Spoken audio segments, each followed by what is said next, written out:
Amém. Quem aqui é da década de 1960? Pode levantar a mão sem medo. Eu sei que há irmãos aqui que participaram das duas campanhas Jesus Cristo é a Única Esperança.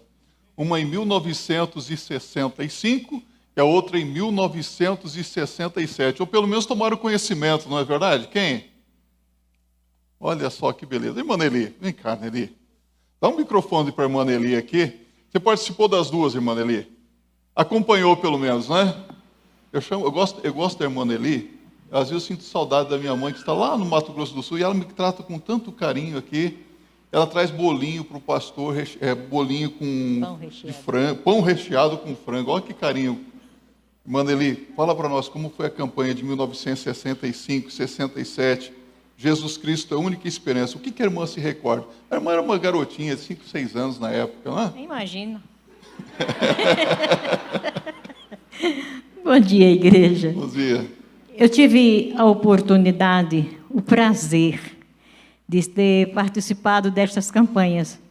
A primeira eu estava no Seminário de Educação Cristã e foi edificante a nossa participação, porque o povo estava sedento, como ainda hoje o povo precisa da salvação, mas esse povo de hoje está muito indiferente.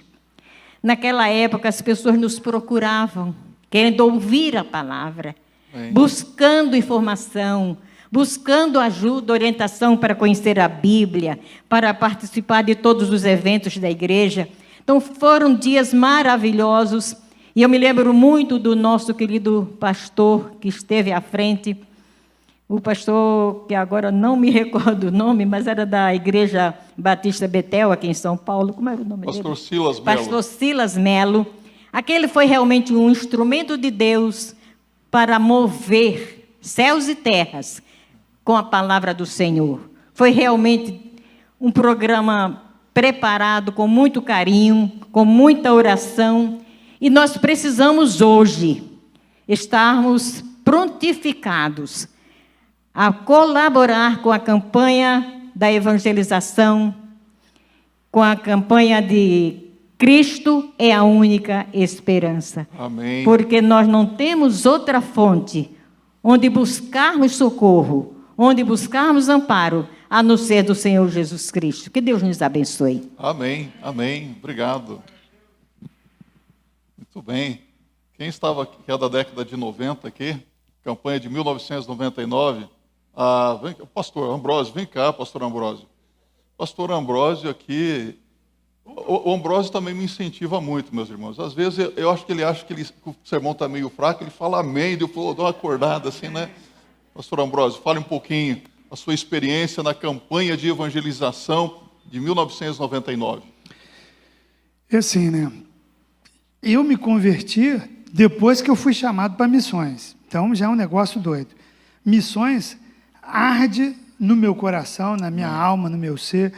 E em 99, nós estávamos correndo para todo lado, né? O pastor brinca comigo que eu sou o terror dos motoristas de Uber. Né? Porque quando eu entro num Uber, eu evangelizo o camarada. Ele não tem para onde fugir, geralmente aceita Jesus. Naquela época, eu era muito mais novo, e aí era muito mais terrorista, né? A gente subia os morros lá no Rio. Na época, em 99, a gente já estava já estava em Minas Gerais. Nós estávamos em Minas Gerais em 99, que é um campo missionário bem difícil. E lá, naquela época, muita gente procurava também por nós, para evangelizar. E o pastor me permite só contar uma historinha. Naquela época, uma senhora viu o movimento Cristo é a Única Esperança, Cristo é a Única Esperança. Ela fez até aniversário essa semana. Beijo, irmã Cleide. O Senhor continue te abençoando sempre, sempre. Amém. E aquela senhorinha parou, ela, serva de Maria, e falou: eu gostaria de saber, pastor, por que vocês crentes desonram Maria? Aí eu parei, olhei para ela, a gente distribuindo, falou: olha, Cristo é a única esperança. Eu falei: quem falou essa mentira para a senhora? Uhum. Aí ela: não, todo crente que eu conheço desonra Maria. Eu falei: minha irmã, a senhora está muito mal informada, porque todo crente que eu conheço segue à risca os mandamentos de Maria. Aí ela tomou um susto. Mandamento de Maria, pastor? Ué, a senhora sendo católica, filha de Maria, não conhece o mandamento de Maria? Aí ela botou a mão assim, tu filho. Não.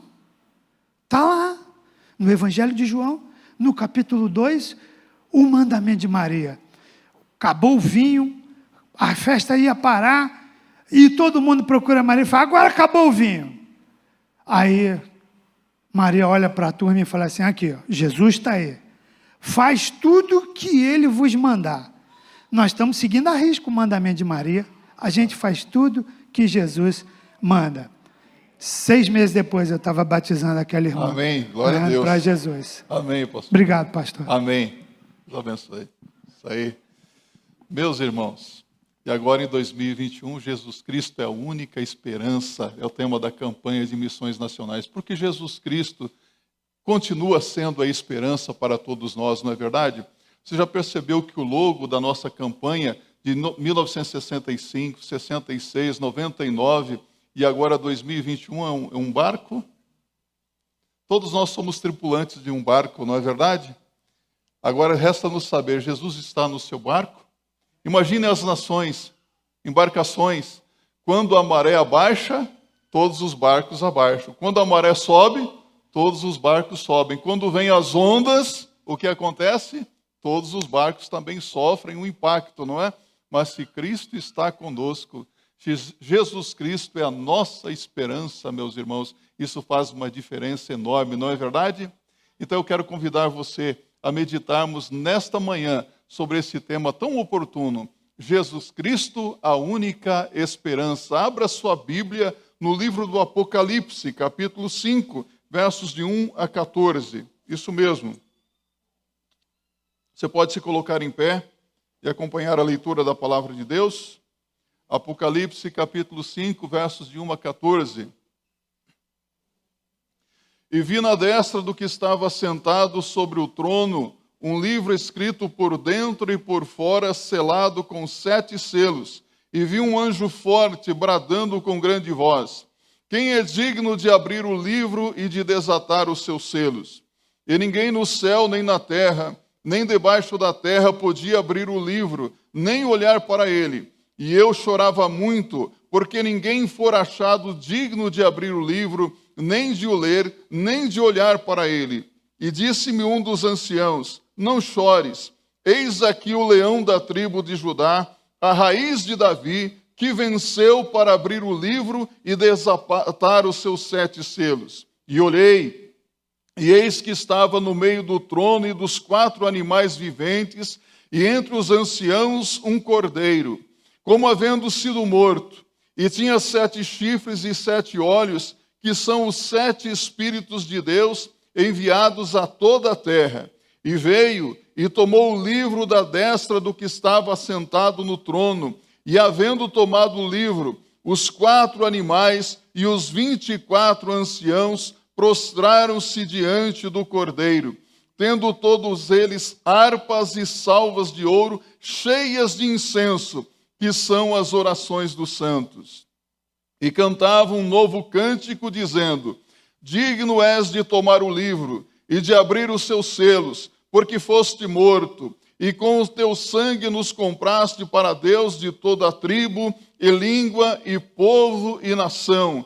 E para o nosso Deus nos fizeste reis e sacerdotes, e reinaremos sobre a terra. E olhei, e ouvi a voz de muitos anjos ao redor do trono, e dos animais e dos anciãos, e era o número deles milhões de milhões e milhares de milhares, que com grande voz diziam: digno é o cordeiro que foi morto, de receber o poder, e riquezas, e sabedoria, e força, e honra, e glória, e ações de graças.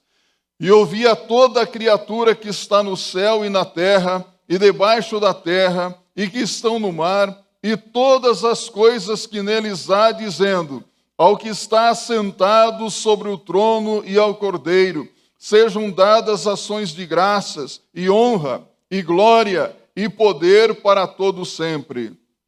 E os 4 animais diziam: amém. E os 24 anciãos prostraram-se e adoraram ao que vive para todo sempre. Amém. Podem se assentar.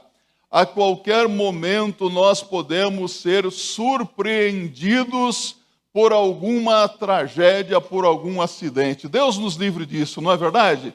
Mas podemos ser atacados por uma angústia, um sofrimento e chegar até mesmo a um ponto de desespero. Não é assim que está vivendo a maioria da população brasileira hoje? Em um verdadeiro desespero, esperando que as coisas mudem. Tanto é que você sabe muito bem que no próximo dia 7 de setembro, estão esperando uma grande manifestação tal qual nunca foi vista antes na nossa nação. E há muitas pessoas que estão assustadas com tudo isso. E alguns ao ponto de desespero. Até mesmo aqui no estado de São Paulo, não sei se você sabe, recebeu a comunicação aí, o WhatsApp foi bloqueado por 48 horas. Alguma coisa está acontecendo aí. E há pessoas que ficam num alvoroço. O que está acontecendo? Meu Deus, o que vai acontecer? Deixe-me dizer uma coisa aqui para você. O apóstolo João, o apóstolo do amor, antes ele era meio cabeça quente, não é? Senhor, quer que oremos e mandemos cair fogo do céu sobre essa população de Samaria aqui? Calma. Depois nós vemos João, o apóstolo do amor, agora com cerca de 100 anos, sofrendo perseguição por proclamar o Evangelho, por anunciar que Jesus Cristo era a única solução para o povo daquela época. E João estava sofrendo muito porque, enquanto ele pregava a mensagem do Evangelho, ele via o povo de Deus, a igreja sofrendo perseguição, sofrendo muito e muitos sendo mortos, assassinados por causa da sua fé em Cristo Jesus. É incrível como que parece que a história se repete, não é? O povo de Deus está sendo perseguido hoje ou não? Há cristãos morrendo no Afeganistão ou não? Tem informação sobre isso? Quanta perseguição, quanto sofrimento. E João, ele foi exilado, enviado, jogado na ilha de Patmos, e naquela ilha de Patmos ele se vê na companhia das piores pessoas, os criminosos da época, mas é ali na ilha de Patmos que ele recebe uma visão maravilhosa de Deus. A bem da verdade, a palavra de Deus nos diz que João foi arrebatado até o céu. Ele teve uma visão do trono de Deus, você pode imaginar isso? Ele viu o Senhor assentado no trono. Acompanhe comigo, se você folhear a sua Bíblia, fique com a sua Bíblia aberta no livro do Apocalipse, não é tão gostoso abrir a Bíblia, não é? Eu gosto de folhear a Bíblia, não é? Deus fala conosco através da sua palavra, e o crente ele deve ter familiaridade com a palavra. Em Apocalipse, no capítulo 4, o que nos chama a atenção aqui é o momento quando João é arrebatado até o céu. Ele tem a visão do trono de Deus. Está aí no capítulo 4. Agora, um pouquinho mais à frente, no capítulo 6, ele vê que todos os acontecimentos da história são decorrentes do trono de Deus, não é isso? Olha que coisa interessante aqui. São decorrentes daquele que está assentado no trono e do Cordeiro. Ou seja, ele vê que no centro do universo há um trono. E que o trono não está vazio. E que tem alguém assentado no trono. Quem é que está no trono? Deus está sentado no trono. Lembra-se da visão de Isaías? Isaías capítulo 6, quando ele entrou no templo no ano do rei Uzias, ele viu o Senhor assentado num alto e sublime trono, e a sua glória enchia todo o lugar. Então ele tem essa visão do trono, que os acontecimentos são decorrentes daquele que está assentado no trono, ou seja, que o Senhor Deus tem o controle de todas as coisas. Já o capítulo 5 apresenta que Jesus Cristo é a única esperança para os desesperados. Repita comigo. Jesus Cristo é a única esperança para os desesperados. Jesus Cristo é a única esperança para o mundo tão hostil em que nós vivemos. Jesus Cristo é a única esperança para o Brasil. A nossa confiança não está depositada em nenhum político ou em políticos. A nossa confiança não está depositada em instituições, em poderes. A nossa confiança não está depositada em homem algum. A nossa esperança se chama Jesus Cristo. Amém? É por isso que o crente não precisa temer coisa alguma.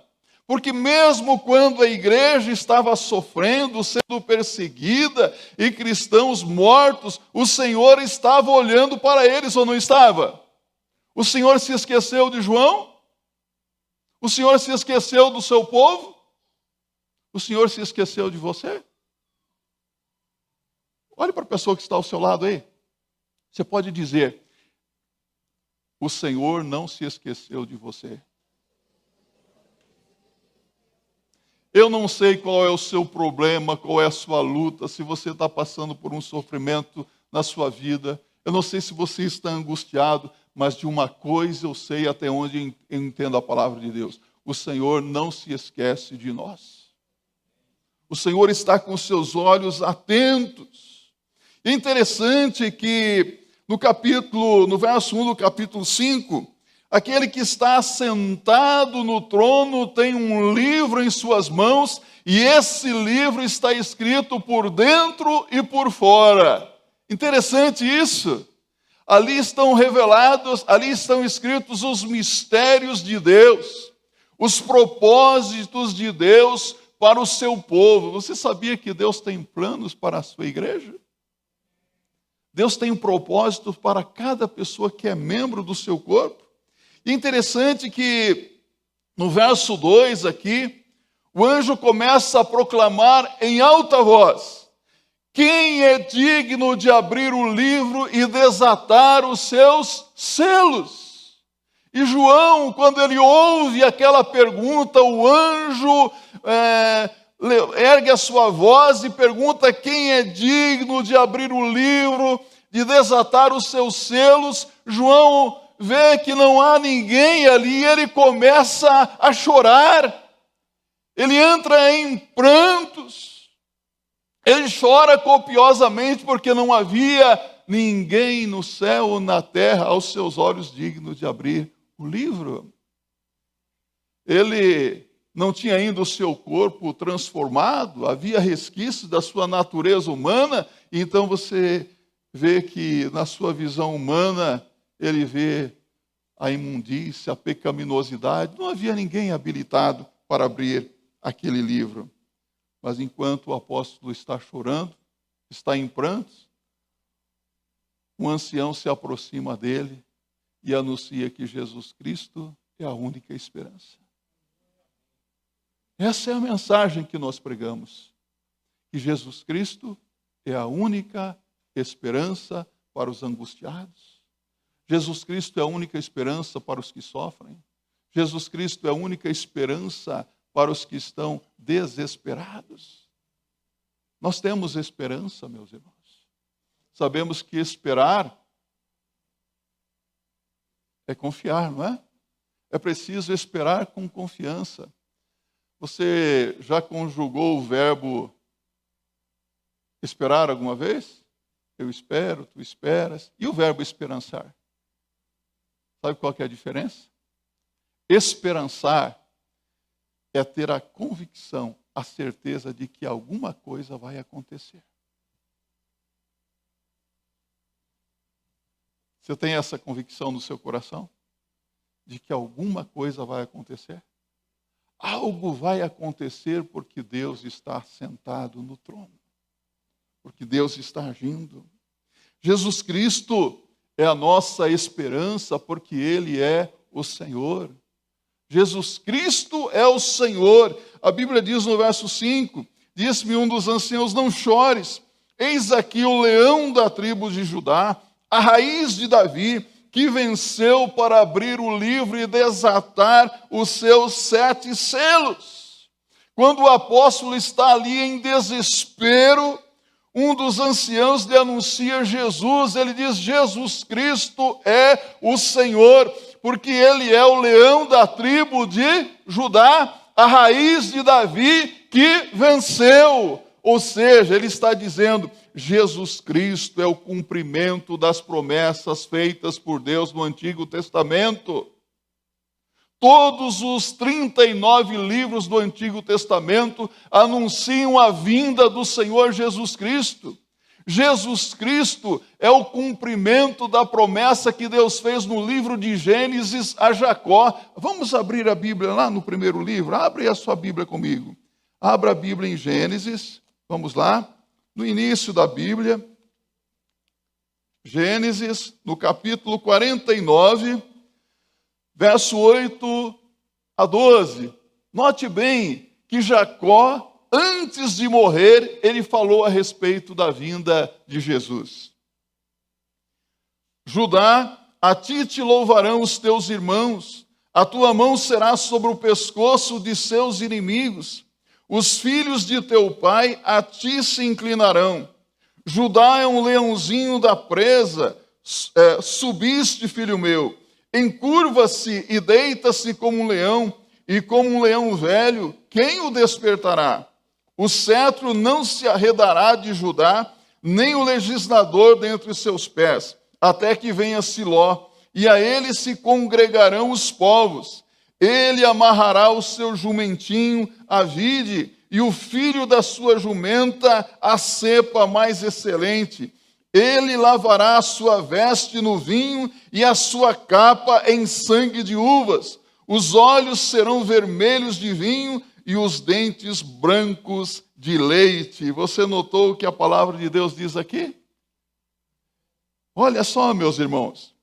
Esta é a promessa.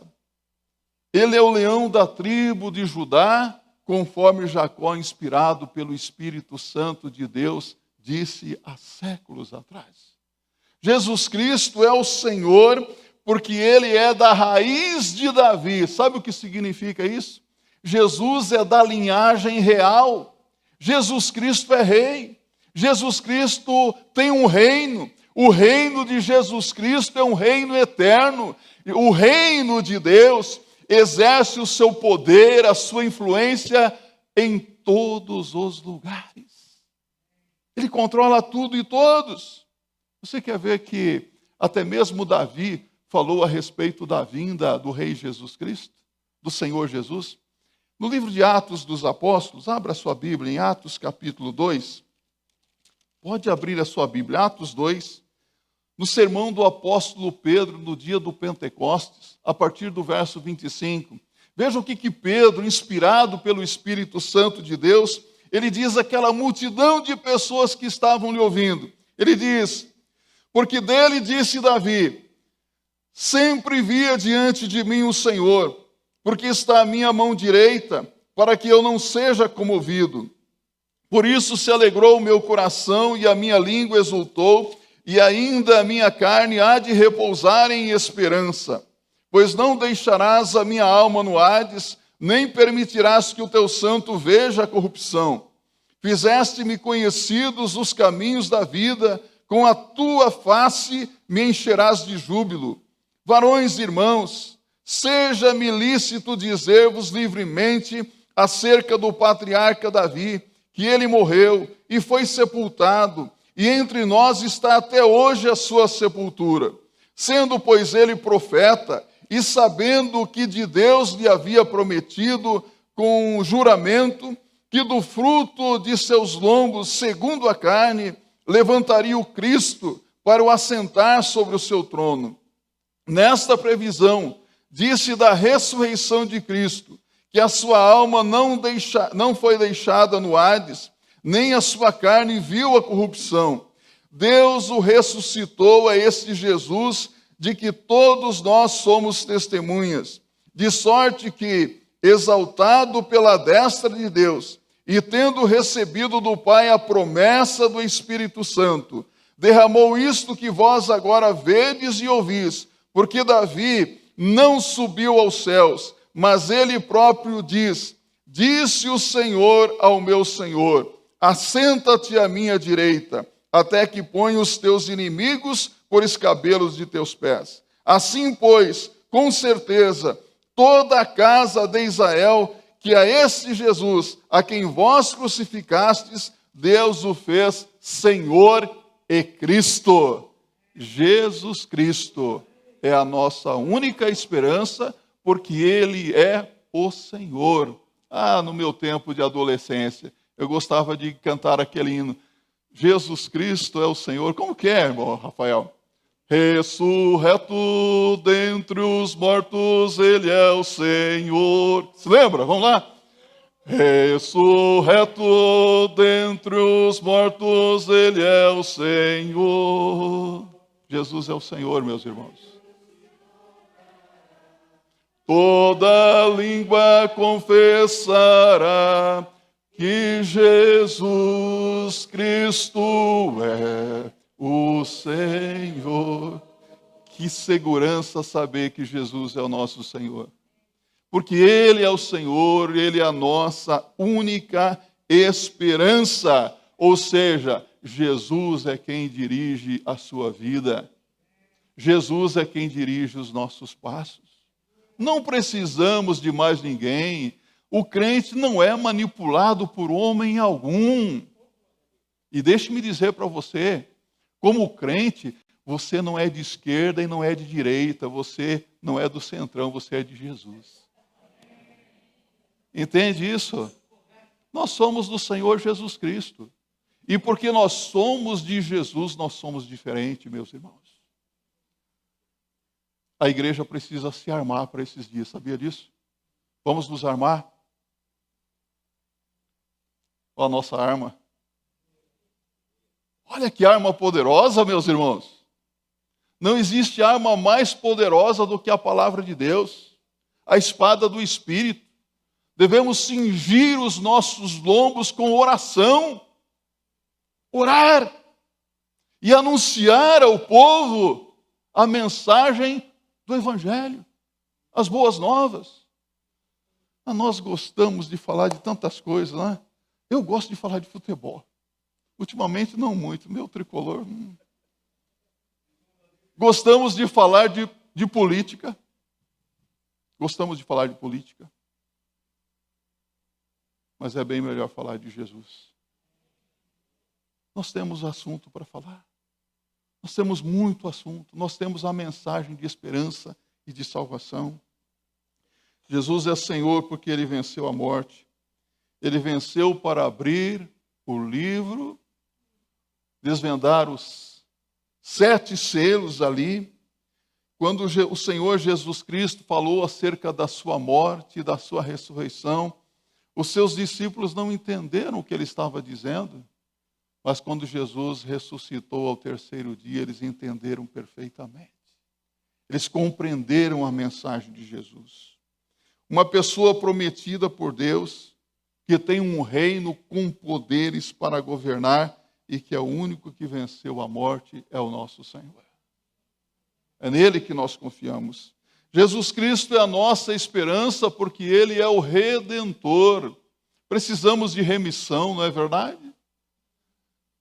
A Bíblia diz aqui no verso 6, e olhei, e eis que estava no meio do trono e dos 4 animais viventes, e entre os anciãos um cordeiro, como havendo sido morto, e tinha 7 chifres e 7 olhos, e são os 7 Espíritos de Deus enviados a toda a terra.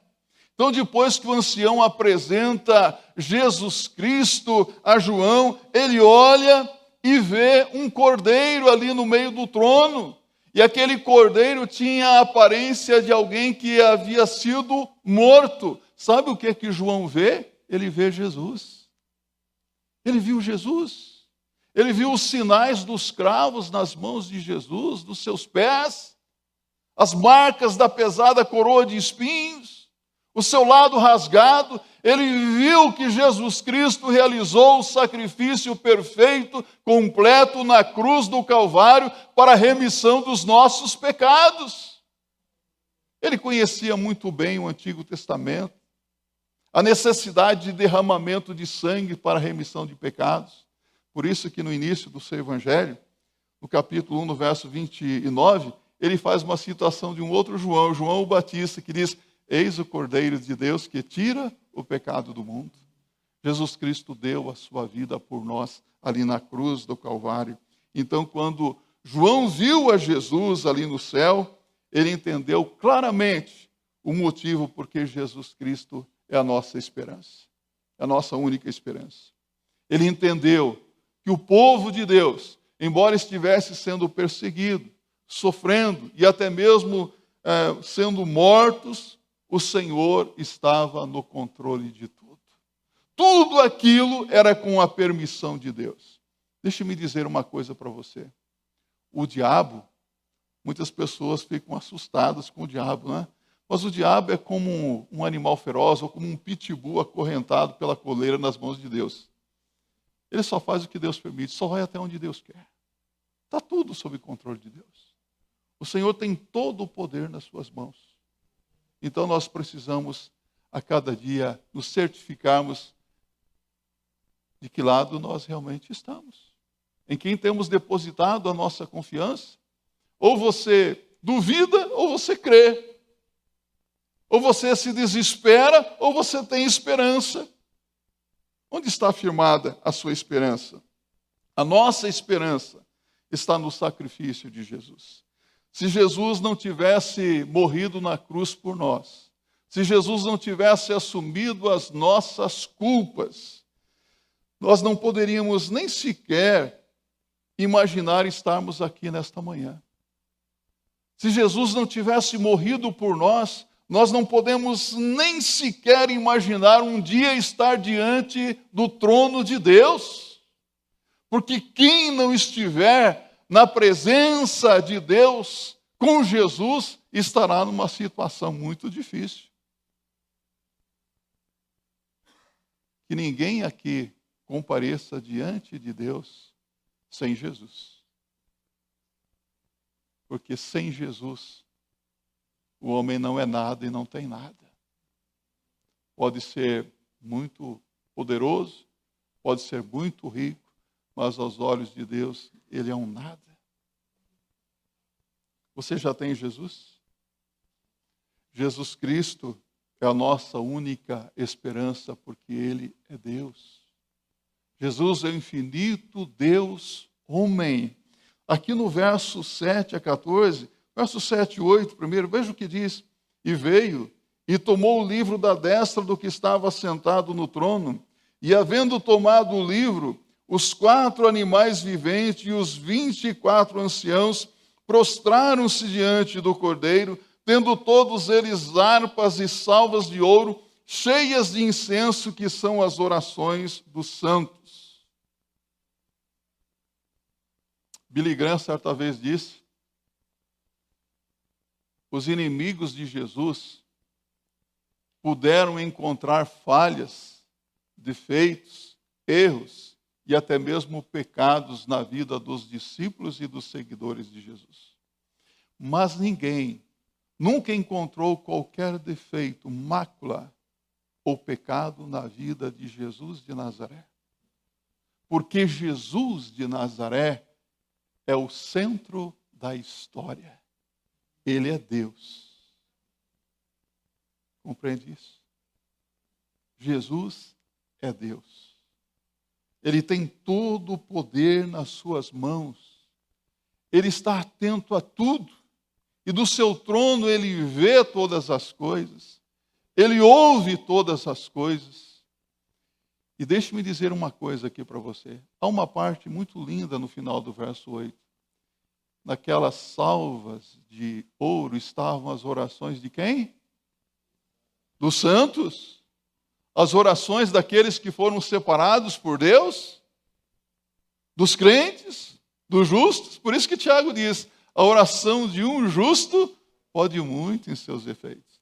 As orações dos santos são como incensos de aroma suave que sobem à presença de Deus. Deus recebe as nossas orações. Deus ouve as nossas orações. É por isso que nós precisamos orar, orar e orar cada vez mais, porque Deus está atento e Ele tem prazer em responder às nossas orações quando feitas em nome de Jesus.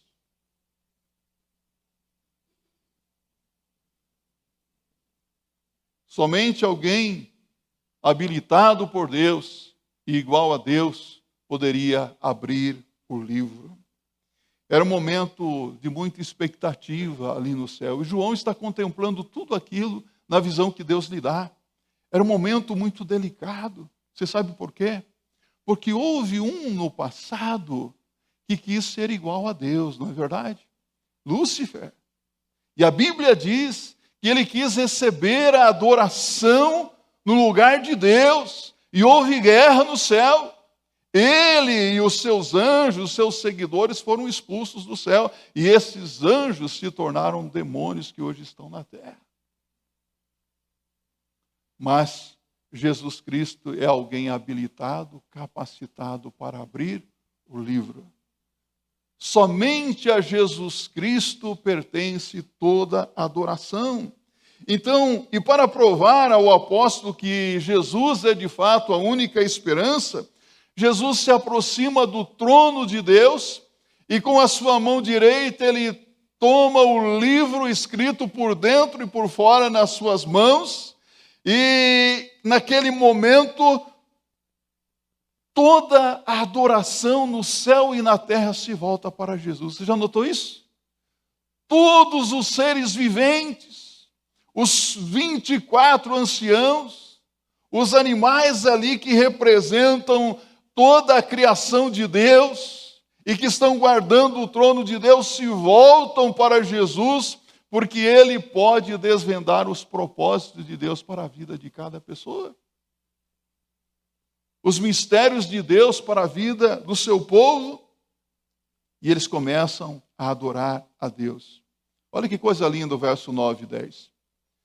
E cantavam um novo cântico dizendo: digno és de tomar o livro e de abrir os seus selos, porque foste morto, e com o teu sangue nos compraste para Deus de toda a tribo e língua e povo e nação, e para o nosso Deus nos fizeste reis e sacerdotes, e reinaremos sobre a terra.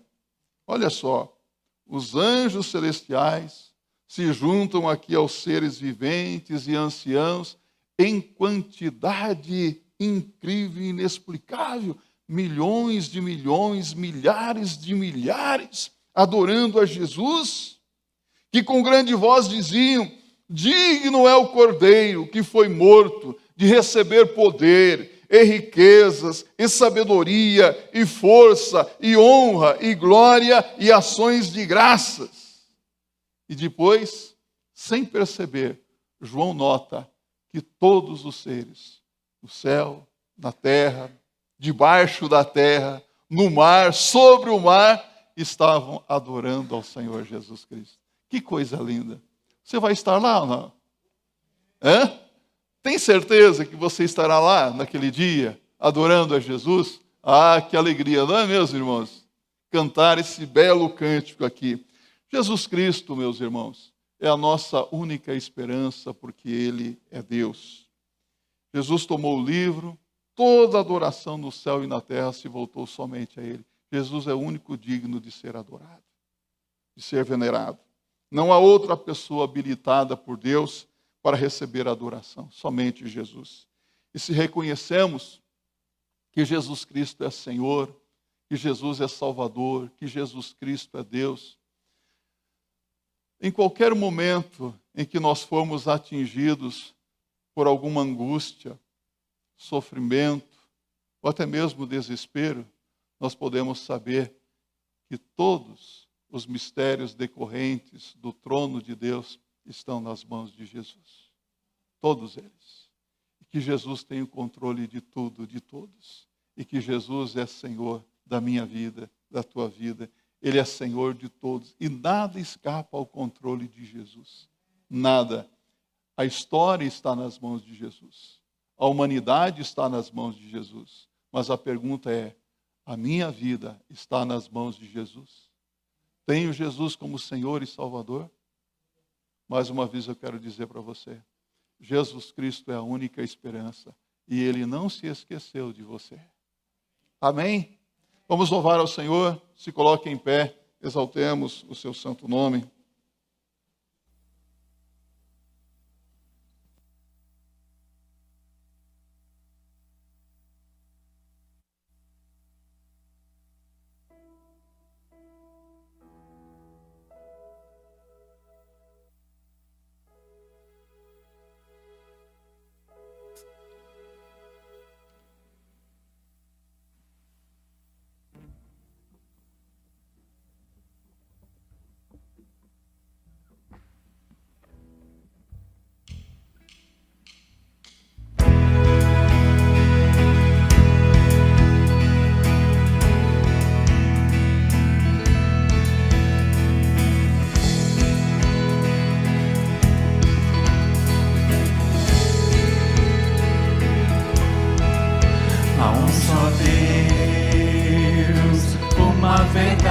Uma missão,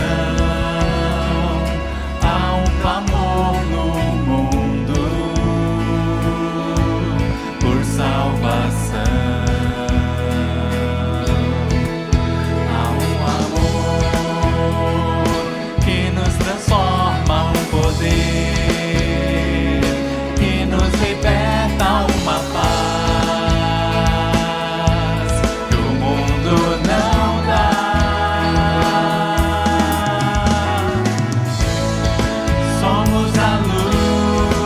A revelar quem és em nossa geração. Somos a voz a anunciar Jesus, tu és a esperança, o caminho, a salvação, o amor que cobre o mundo, verdade e vida.